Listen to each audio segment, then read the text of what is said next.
Hey everyone, welcome to the third video in our series on music theory. In the previous video we talked about major and minor triads. Triad is just a basic three-note chord, right? Root note, third and fifth. In the case of a major triad we use a major third, minor triad we use a minor third. If you're not sure what those terms mean, then just check out the previous video before we carry on. Now you can write a perfectly good tune or a piece of music just using major and minor triads. In fact, that's exactly what a lot of pop tunes do. But you can make your music a lot more interesting by adding extra notes to the basic triad. And one of the notes you can add is the seventh note of the scale.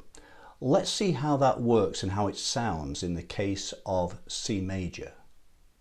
We'll start off with the major triad, C, E, G. Now we'll add the seventh note of the scale, which is B, and this is what it sounds like. Not surprisingly, it's called a C major seventh chord. We can also play a C minor seventh, starting with the C minor triad, C, E flat, G. We can add the seventh note of the scale of C minor, which is B flat, to get this chord.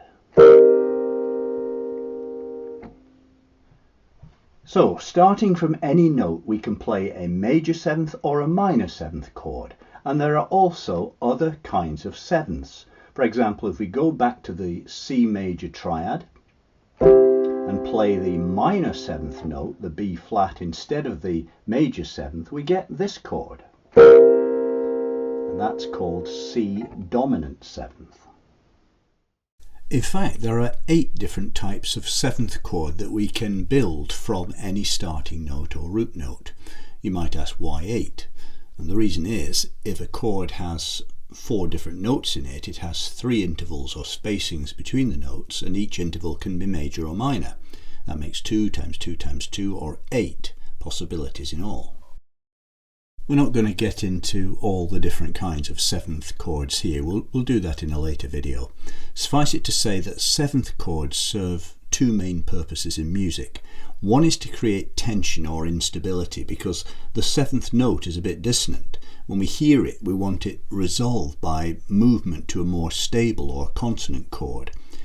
The other purpose of a seventh is to add colour and variety to what might otherwise be a chord that sounds too bland or obvious.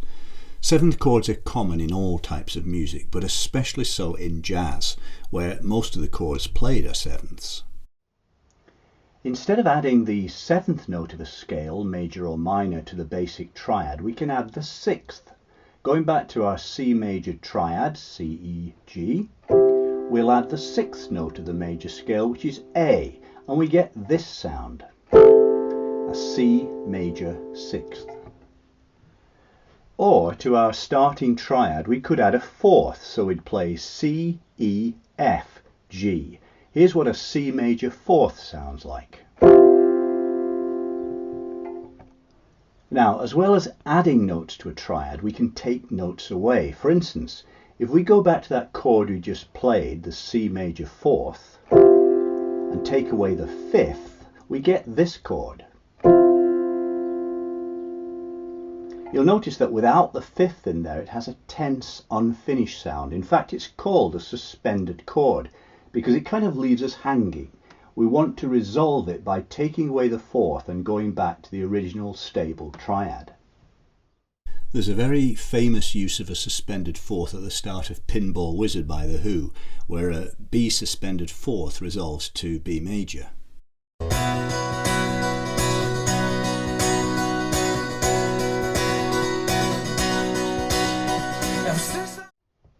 As well as a suspended fourth or sus4 chord, we can have a suspended second or sus2 chord, where the second note of the scale replaces the fifth, and it has much the same effect of creating tension that needs resolving.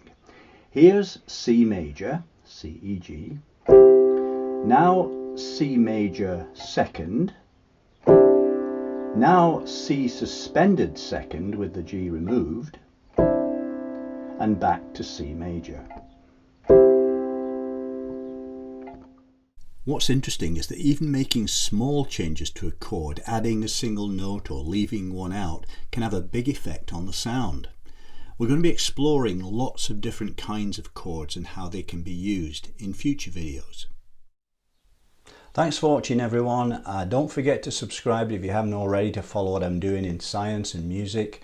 And Em and I will see you very soon for more adventures in music theory.